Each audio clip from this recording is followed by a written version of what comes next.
Ada satu pasien saya, laki-laki usia 50 tahun, datang kontrol ke saya karena disuruh sama smartwatch-nya, Anda terdeteksi aritmia atrial fibrilasi, silakan kontrol ke dokter jantung. Ada penelitian memang omega 3 bisa jadi salah satu faktor pencetus timbulnya atrial fibrilasi, gangguan irama atrial fibrilasi.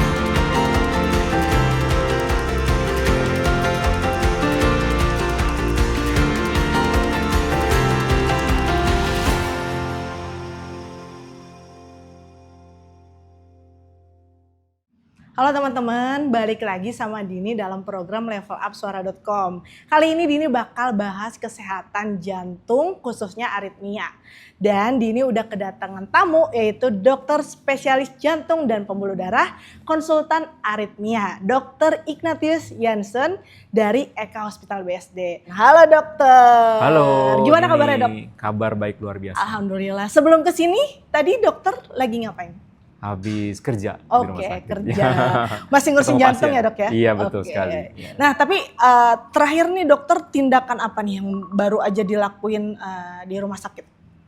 Oke, jadi karena saya dokter spesialis jantung ya, saya kebetulan subspesialisnya adalah gangguan irama jantung atau aritmia. Nah, jadi kalau Dini tahu ya jantung kita itu terdiri dari berbagai macam komponen. Ya, mulai dari otot jantung, pembuluh darah jantung, katup jantung, tetapi juga ada baterai jantung dan kabel-kabelnya. Nah, ketika bicara soal gangguan irama jantung, itu keahlian saya. Jadi saya memperbaiki pasien-pasien yang jantungnya, denyutnya terlalu lambat, atau yang terlalu cepat, atau yang denyutnya tidak beraturan. Seperti itu. Itu namanya kayak listrik nggak sih dok? Maksudnya cara kerjanya kelistrikan jantung, kayak PLN gitu lah dok istilahnya di tubuh kita, PLN-nya tubuh kita, benar nggak sih dok? Iya betul, jadi kalau misalnya teman-teman semuanya mungkin ada yang belum tahu ya, ternyata jantung kita tadi Dini udah sebut ya, adalah organ yang tidak pernah berhenti bekerja. Jadi sejak usia kita 4 minggu janin, sampai nanti kita menghembuskan nafas terakhir itu nggak pernah berhenti bekerja. Nah, jantung itu adalah pompa yang memompa darah ke seluruh tubuh. Nah, yang menggerakkan itu adalah baterainya. Ada baterai jantung. Ya, jadi baterai ini nggak pernah berhenti bekerja.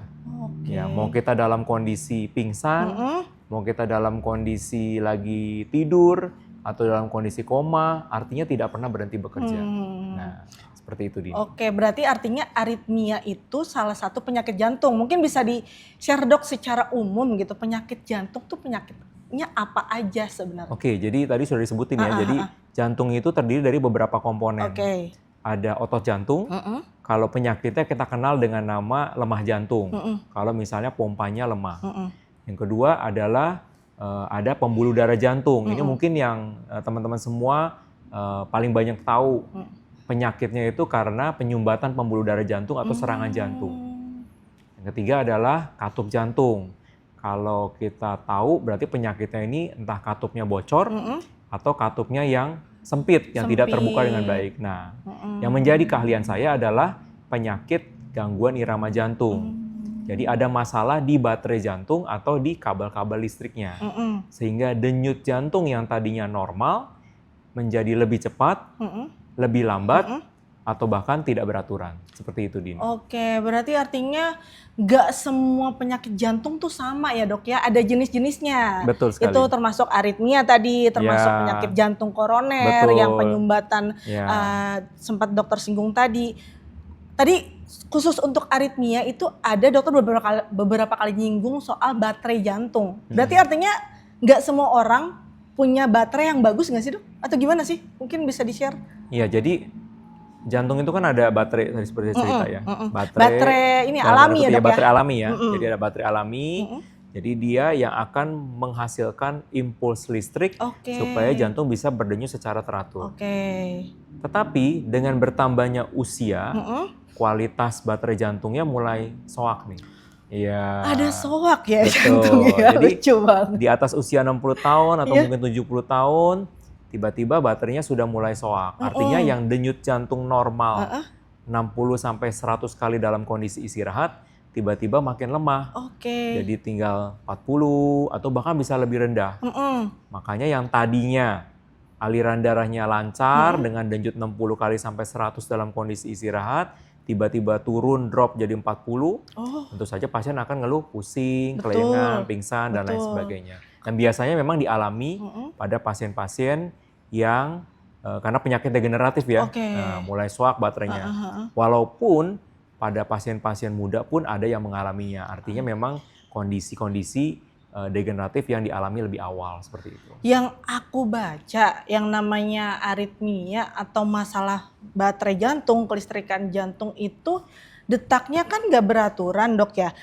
Emang tandanya kita bisa tahu nggak sih dari awam tuh gimana tandanya? Ketika wah detak jantung gue lagi rendah nih, wah detak jantung gue lagi tinggi nih, wah detak jantung gue lagi deg-degan nih ketemu orang. Jadi itu sebenarnya tandanya gimana sih dok? Jadi ya aritmia atau gangguan irama jantung tidak selalu ada keluhan. Aritmia tidak selalu ada keluhan. Jadi ya kadangkala pasien banyak sekali yang datang bahkan tidak ada keluhan sama sekali. Dan datang kontrol itu karena hasil dari medical check up. Ketika pasien medical check up, kemudian ternyata ketahuan ada aritmia dan akhirnya diminta untuk kontrol. Jadi ada pasien saya, menarik ya, dari lulus kuliah, usia 22 tahun, kemudian selama 2 tahun sampai usia 24 itu nggak pernah diterima kerja. Astagfirullah, kenapa dok? Karena nggak lolos tes kesehatan. Setiap kali direkam jantung selalu ada gangguan irama jantung yang tidak beraturan. Walaupun pasiennya sendiri tidak ada keluhan, jadi tidak selalu ada keluhan. Nah, bahkan memang sebagian besar itu memang tidak ada keluhan atau keluhannya yang ringan sekali, hanya berdebar saja. Tapi sekarang nih dengan kecanggihan teknologi ya, dengan kita punya sejak COVID itu ya, orang punya oximetry, ya jadi dengan gampang udah bisa tahu saturasi berapa. Oximetry ini ya teman-teman yang apa di jari biasanya dok ya untuk jepit, saturasi, ngecek udara nadi, kita betul. Ya, nadinya berapa nih? Iya betul. Ternyata berdebar-debar, begitu dicek, oh nadinya ternyata benar 130, 140 gitu ya ketahuan. Atau sekarang kita punya smartwatch yang saya pakai nih ya. Jadi tujuannya bisa ngecek ketika kita ada keluhan berdebar atau pusing atau kelayangan. Atau hal-hal lain, itu kita bisa cek nadi kita berapa, memang ada kelainan apa enggak. Jadi pasien-pasien, kadang-kadang yang konsultasi ke saya di poliklinik, dok saya keluhan berdebar-debar. Saya tanya, pada waktu lagi berdebar, keluhannya berapa Bapak Ibu, nadinya berapa? Oh ya saya cek di oximetry atau saya lihat di smartwatch atau saya lihat di tensi, nadinya segini dok, atau 150 atau bahkan 160 gitu. Berarti artinya teknologi tuh sangat membantu termasuk kehadiran smartwatch tadi ya dok. Betul ya bisa membantu orang yang tadinya nggak nyadar punya sakit jantung kelainan kelistrikan, tapi smartwatch bisa mendeteksi. Oh ada cerita menarik nih. Gimana ada satu pasien saya, ya percaya nggak percaya ya. Jadi ada satu pasien saya laki-laki usia 50 tahun datang kontrol ke saya karena disuruh sama jamnya. Lucu disuruh banget. Sama smartwatch-nya. Anda terdeteksi aritmia atrial fibrilasi, silakan kontrol ke dokter jantung. Pertanyaannya dok, apakah semua smartwatch sama? Smartwatch yang 300 ribuan bisa nggak kayak gitu tuh dok? Smartwatch yang memang karena butuh fitur yang lebih canggih ya. Tapi hampir semua merek itu punya fitur canggih yang bisa mendeteksi gangguan irama jantung atau aritmia. Ya, jadi ceritanya nih. Pasien yang tadi datang karena diminta oleh smartwatch-nya, kemudian kontrol dan ternyata memang punya gangguan irama AF atau atrial fibrilasi yang merupakan gangguan irama yang paling banyak. Bahkan sudah terjadi pembengkakan jantung.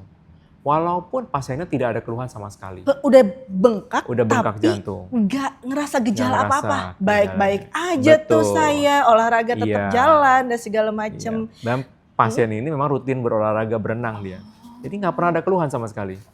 Jadi datang khusus karena diminta sama jam tangan pintarnya. Lucu banget. Kapan lagi disuruh periksa jantung sama jam tangan? Iya, itu dia. Jam tangan kadang-kadang lebih perhatian daripada pasangan kali ya dok. Betul. Ya kalau gitu. Karena setiap detaknya diperhatikan gitu ya dok ya. Dan satu lagi, American College Cardiology, jadi dokter-dokter perkumpulan dokter jantung di Amerika itu sekarang sudah merekomendasikan penggunaan smartwatch untuk diagnostik gangguan irama jantung atau aritmia.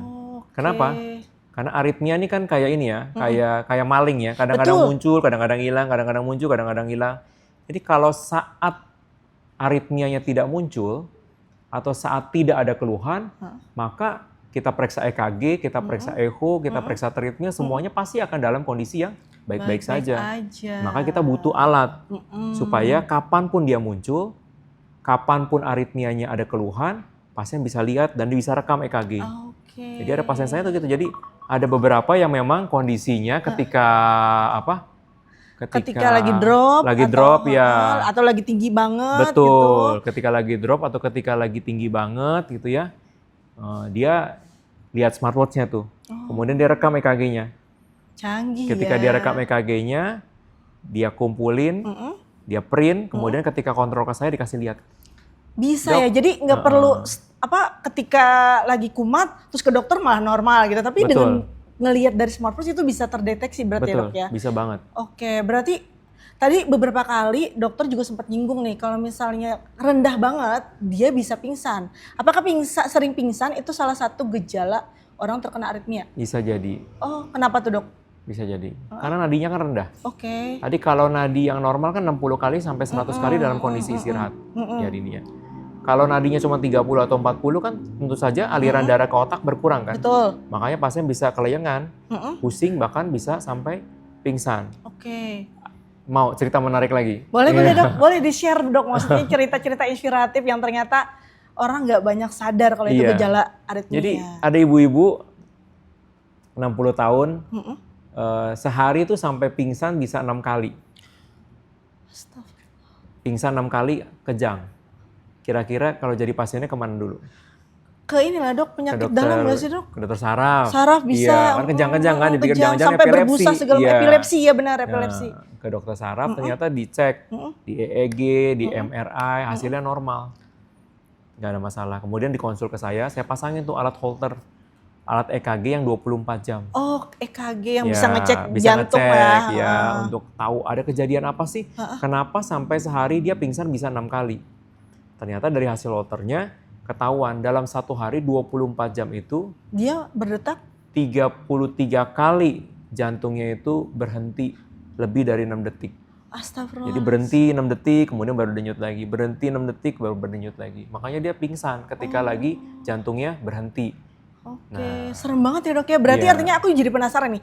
Sebenarnya banyak orang mengaitkan sakit jantung itu gagal jantung ataupun penyumbatan atau ketika dia berhenti berdetak mendadak gitu dok. Itu bedanya apa? Serangan jantung sama berhenti mendadak henti jantung. Bedanya jadi kalau serangan jantung itu adalah gangguan akibat penyumbatan pembuluh darah jantung atau kita sebut sebagai penyakit jantung koroner. Oke.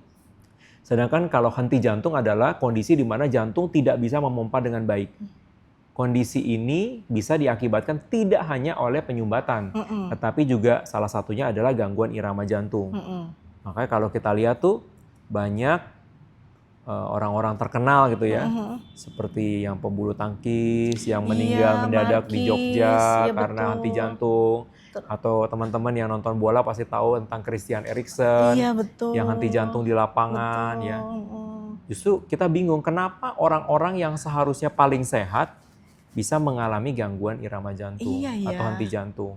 Karena beda dengan penyakit jantung koroner yang punya faktor resiko, kalau aritmia ini bisa usianya dari berapapun juga.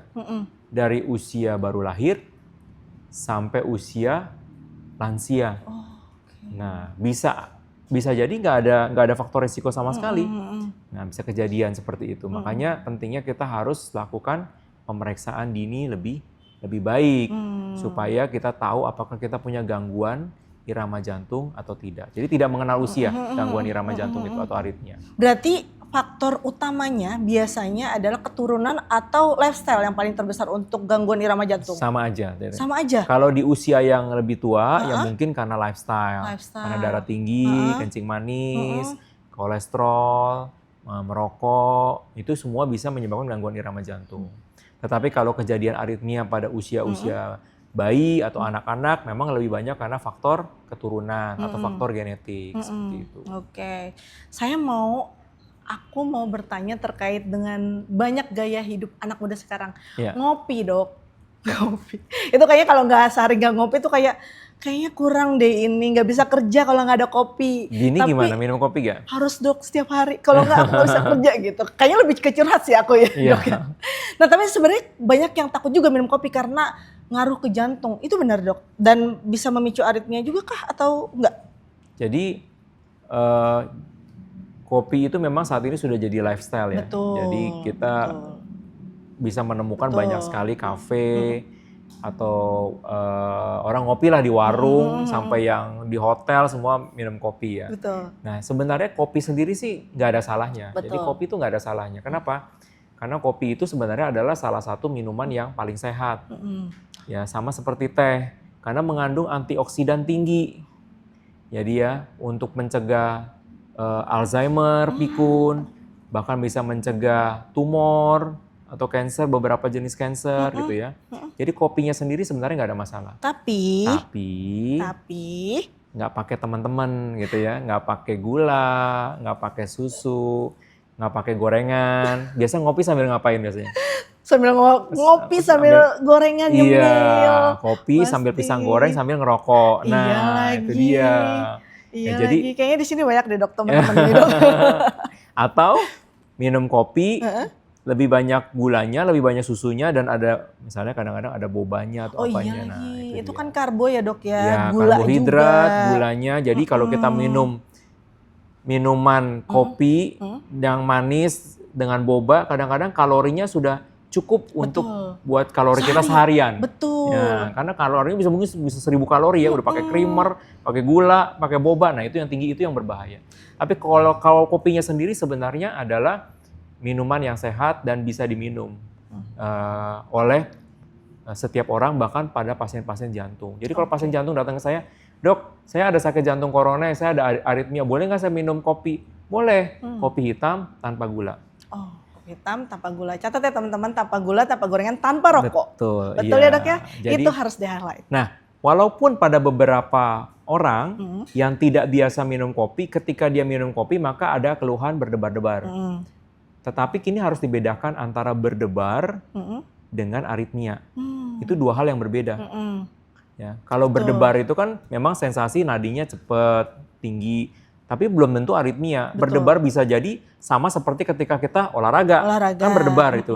Tapi bukan aritmia. Cemas juga ya dok ya. Deg-degan mau ketemu si doi ya dok ya. Betul, atau dimarahin sama istri sama suami gitu ya. Iya lagi. Takut nih habis beli barang, terus istrinya nggak tahu nih. Iya. Nggak apa-apa lah, beli dulu, omelinnya belakangan ya dok ya. Itu deg-degan biasanya ya dok ya. Dan udah dilakukan penelitian nih. Kalau kopi itu tidak mencetuskan aritmia. Oh iya. Iya, jadi boleh minum kopi nggak? Boleh banget. Jadi nggak usah khawatir. Tadi aku penasaran sebenarnya. Kalau aritmia itu kan berarti dokter ada yang lambat banget, ada yang tinggi banget. Kategori kan ibaratnya semua orang udah pakai smartwatch lah ya. Kategori rendah berapa? Kategori tinggi berapa biar bisa cek di smartwatch-nya? Ya, normalnya itu kan denyut nadi normal itu 60 kali sampai 100 kali dalam kondisi istirahat. Beda kalau kita olahraga. Kalau kita olahraga pasti karena kita beraktivitas sesuai dengan supply sama demand, karena kebutuhan tubuh meningkat, maka pasti denyut nadi akan meningkat, bisa jadi 120, 130, itu sesuatu yang normal. Tapi kalau duduk, aktivitasnya ngapa-ngapain, lagi nonton TV, tiba-tiba denyut nadi naik jadi 150, atau bahkan 180, atau bahkan bisa lebih cepat lagi, bisa sampai 200, nah itu pasti tidak normal. Jadi normalnya 60 sampai 100 dalam kondisi istirahat. Ya, semakin rendah atau semakin tinggi, disertai dengan keluhan, itu kita harus waspada. Semakin rendah berapa? Mungkin cuma 30 atau 40. Gitu. Atau misalnya bisa sampai 150 atau bisa 180, atau bahkan ada yang sampai lebih dari 200 pada waktu lagi serangan aritmia. Itu dia yang harus kita waspadai. Oke, berarti yang harus dicek itu ketika kita tidak lagi ngapa-ngapain, lagi makan atau lagi tidur lah ya, yang nggak memicu detak jantung. Tanpa ada pencetus, ada gangguan irama berdebar-debar. Ya. Jadi tidak ada keluhan sama sekali ya. Betul. Tidak ada gangguan sama sekali, tidak ada pencetus gitu ya. Lagi nonton TV santai, tiba-tiba denyutnya naik tinggi sekali gitu. Dia bisa muncul tiba-tiba, bisa hilang tiba-tiba. Oke. Gitu. Pertanyaannya, ketika kan kata dokter ketika dibawa ke rumah sakit normal lagi. Ketika kita ngalamin serangan di rumah rendah banget atau tinggi banget, kita harus ngapain? Atau orang rumah tuh harus ngapain sebenarnya? Seperti apa, Dok? Ya idealnya sih memang dibawa ke rumah sakit ya. Apalagi kalau memang keluhan nadi yang rendah atau nadi yang sangat tinggi itu sampai menimbulkan keluhan sesak nafas atau nggak nyaman atau pingsan gitu. Tetapi kalau misalnya yang terlalu cepat, kadang-kadang kita ada yang namanya tindakan vagal. Apa tuh, Dok? Vagal manuver. Vagal manuver. Jadi kalau denyut nadinya sangat tinggi, bahkan bisa sampai 200 kali per menit tuh, ada beberapa tindakan yang bisa kita lakukan untuk mengatasi supaya denyut nadinya balik normal kembali. Yang paling efektif adalah kita tutup hidung, tutup mulut, kemudian ngeden sekencang-kencangnya. Seperti itu. Nanti ada yang keluar ke tempat lain nggak kan, Dok? Jadi nadinya kita harapkan bisa normal. Oh gitu, pertolongan pertama pada gangguan aritmia yang cepat. Betul. Tapi itu nggak bisa dijadikan andalan terus-menerus. Kalau misalnya tidak berhasil, karena angka keberhasilannya hanya 60%. Oh iya. Kalau nggak bisa balik normal harus ke rumah sakit. Karena untuk bahaya juga. Suntik obat supaya denyut nadinya balik ke normal lagi. Oke, Dok, tapi sebenarnya kalau misalnya rendah banget, katanya ada alat yang buat normalin lagi itu seperti apa sih, Dok? Maksudnya si detak jantungnya agar kembali normal ketika udah rendah banget, apakah harus dioperasi atau seperti apa tindakannya? Oke, jadi kalau denyut nadinya rendah atau gangguan irama jantung lemah bradikardia, itu maka saya bilang ke pasien, Pak, ini baterai jantung Bapak sudah mulai lemah. Maka kita perlu baterai jantung tambahan atau pacemaker, alat pacu jantung. Ya. Ini alatnya kayak begini nih. Ya, jadi ini alat pacemaker yang nanti ditaruh di bawah kulit. Di bawah kulit? Ya, dia menjadi baterai cadangan. Baterai cadangan. Ya, jadi kerjanya kayak genset nih. Tahu genset di rumah? Iya lagi. Bener-bener. Ketika mati lampu ya, Dok, kalau mati lampu PLN-nya nggak bekerja, gensetnya bekerja. Sedangkan kalau PLN-nya nyala, gensetnya nggak kerja. Nggak akan kerja. Ini juga ketika kita pasang alat pacu jantung, kita setting nih, denyut nadinya kita setting 50. Jadi kalau denyut nadi alami dia di bawah 50, dia baru kerja. Tapi kalau denyut nadi alaminya di atas 50 kali per menit, maka dia tidak akan bekerja. Dia hanya sifatnya standby. Kenapa? Karena pada pasien-pasien dengan gangguan irama jantung yang lemah, kadangkala tidak langsung 24 jam lemah, kayak tadi saya cerita. Jadi hanya waktu-waktu tertentu aja denyut jantungnya berhenti dia, sedangkan waktu yang lain normal. Nah, pacemaker ini bekerja ketika dibutuhkan. Kalau denyut jantungnya rendah, dia baru bekerja. Terus bisa bertahan berapa lama si pacemaker ini? Boleh ditebak ini, berapa kira-kira? 3 tahun? 6 tahun? 5 tahun? Bisa sampai 8 sampai 15 tahun. Wah, lama ya, Dok ya? Jadi sama juga kayak genset ya. Iya. Kalau banyak dipakai, solarnya habis. Kalau baterai jantung pacemaker juga gitu. Jadi kalau banyak dipakai, misalnya pada pasien-pasien yang pacemaker dependent, denyut nadinya selalu rendah sehingga harus dibantu 100% sama pacemaker, mungkin 8 tahun. Tapi kalau cuma sewaktu-waktu aja, tidak setiap waktu denyut nadinya rendah, maka mungkin bisa sampai 10 bahkan sampai 15 tahun. Berarti lebih sering ngalamin gangguannya, lebih cepat juga baterainya habis ya. Betul. Sama kayak genset ya, Dok ya, pakai solar dan segala macamnya itu ya, Dok ya. Dok, tapi sebenarnya kalau misalnya ngomongin jantung, itu kan kalau denyut nadinya lemah, kalau denyut nadinya tinggi banget nih, keseringannya dia tinggi gitu, itu gimana tuh, Dok? Misalnya kan tadi rendah banget, terus tiba-tiba normal, terus pas lagi tinggi banget, itu diapain biasanya?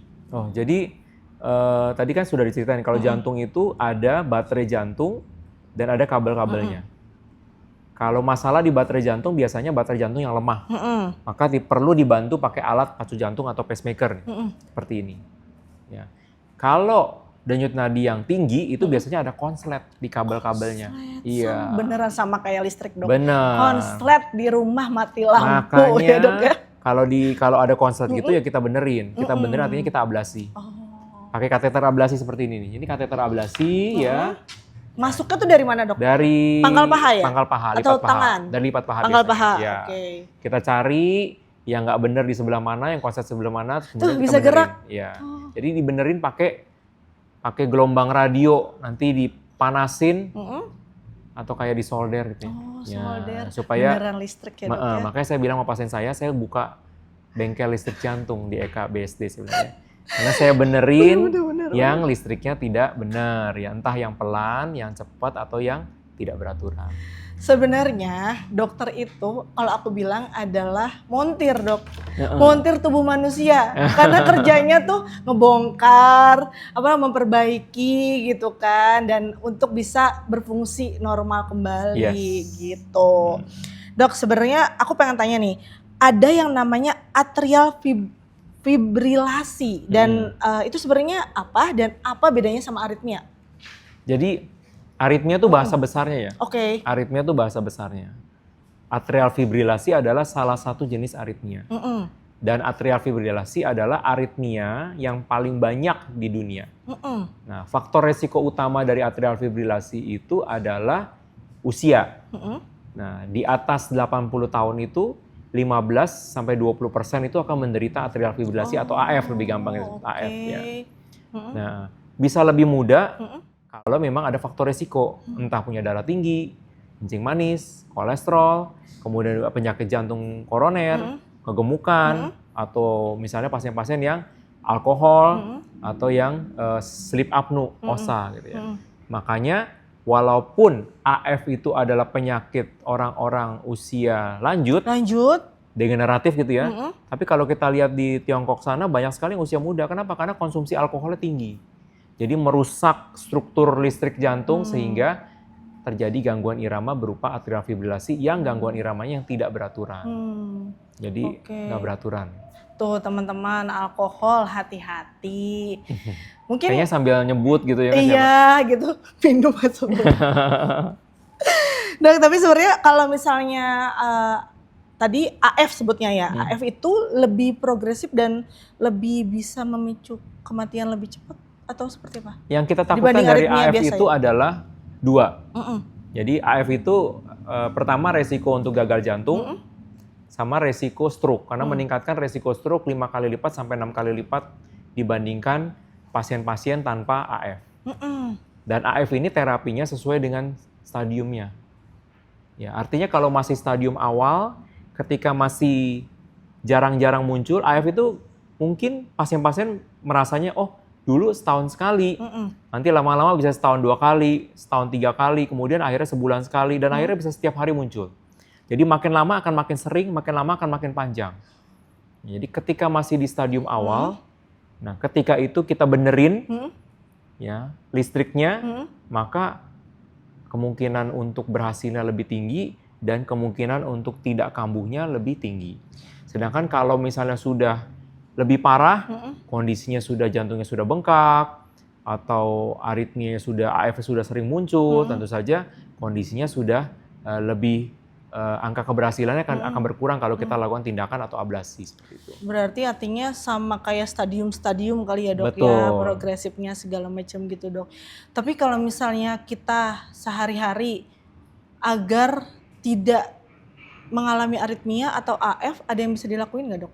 Itu tadi, kita menghindari faktor resiko.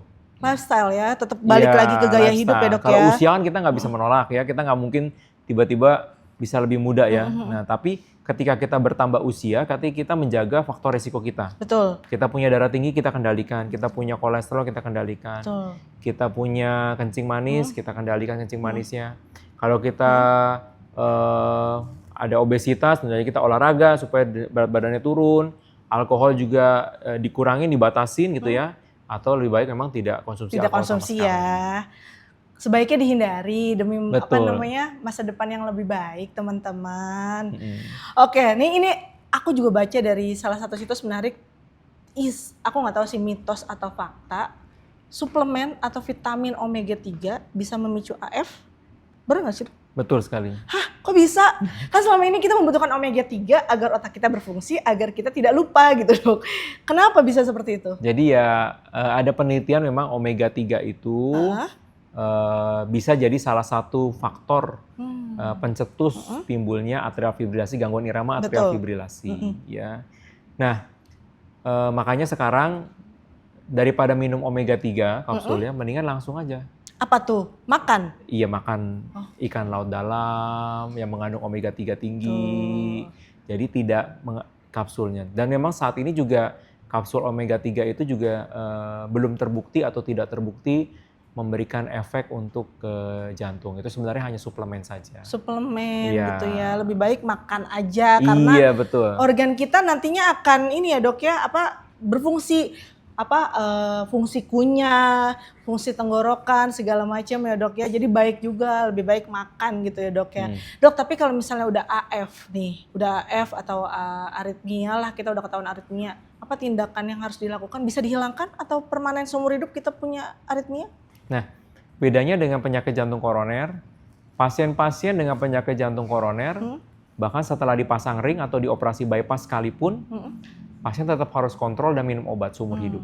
Oke. Kalau aritmia, ternyata 90% itu bisa diobatin, bisa sembuh, bahkan setelah itu tidak perlu minum obat lagi. Jadi yang nadinya rendah nih, begitu setelah dipasang alat pacu jantung pacemaker, ya dia nggak perlu minum obat lagi. Pasien-pasien yang gangguan irama seperti SPT atau bahkan AF, setelah diablasi, ya dia nggak perlu minum obat lagi. Gitu. Jadi betapa penting kita mengetahui penyakit aritmia atau gangguan irama jantung secara lebih dini supaya bisa mendapatkan tata laksana lebih awal sebelum kondisinya jadi lebih buruk. Kita melakukan pemeriksaan aritmia ketika kita tahu ada faktor risiko gitu ya dok ya, dari orang tua. Salah satu faktor risiko atau memang ada keluhan atau dalam medical check up rutin, itu kan juga salah satu hal yang biasa diperiksa kayak EKG atau treadmill atau memang kalau kita ada keluhan. Ya, pakai jam, kemudian kita rekam EKG-nya, kemudian kita kontrol ke dokter jantung, sehingga kita bisa bawa, rekaman pada waktu lagi berdebar-debar seperti ini. Apakah saya memang ada gangguan irama jantung atau enggak dok? Gitu. Betul. Tapi yang harus ditahu juga nih teman-teman, kalau dokter Jansen itu, dia punya layanan second opinion gratis ya dok ya. Itu baik banget dokter Jansen. Jadi kalau misalnya merasa pemeriksaan di rumah sakit lain gitu ataupun hasil dokter lain ragu nih, dokter Jansen tuh punya layanannya gitu ya dok ya. Nah, aku pengen tahu sebenarnya dok, dari hasil temuan second opinion itu ada nggak cerita-cerita orang yang ternyata ngalamin aritmia mengganggu aktivitasnya gitu? Kalau nggak salah dokter pernah ngalamin pasien anak ya, nanganin pasien anak dengan aritmia, itu boleh di-share nggak dok? Jadi memang sekali lagi ya, dilema pada pasien aritmia adalah kalau saat tidak ada keluhan maka dilakukan pemeriksaan apapun itu hasilnya akan normal. Betul. Ya, gitu ya.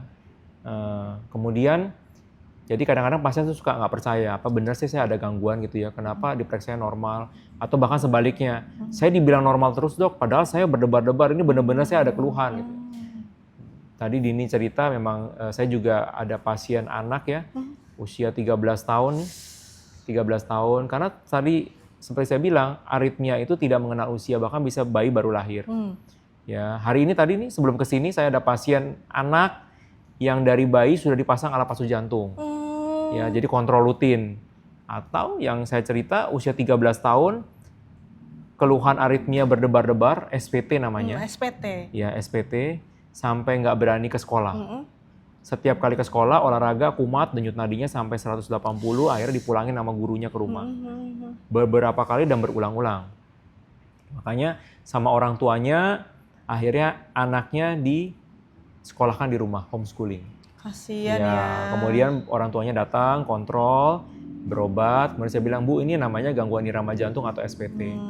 Memang tidak berbahaya. Tidak seperti serangan jantung yang bisa menyebabkan kematian jantung atau bisa henti jantung dan lain sebagainya, tidak. SPT, gangguan irama yang tidak berbahaya. Tapi secara pasien itu sangat simptomatik atau sangat bergejala. Betul. Ganggu ya dok ya? Iya, akibatnya pasien tidak berani beraktivitas. Anak ini olahraga dikit, dia takut kalau akan berdebar lagi.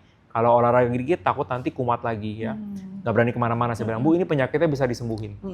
Saya bilang, saya ablasi, kita sembuhin supaya anaknya nggak kumat lagi.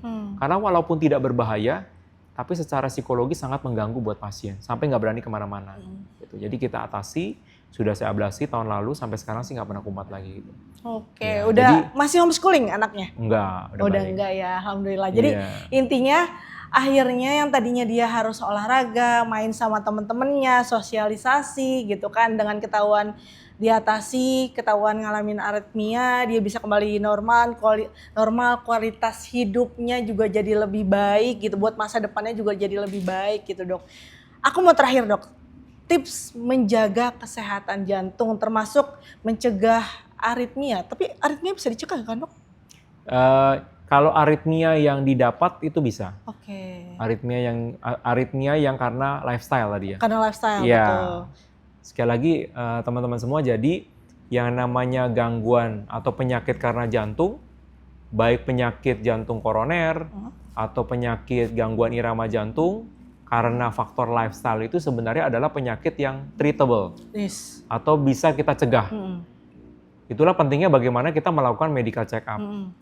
Supaya kita tahu kita punya faktor risiko apa.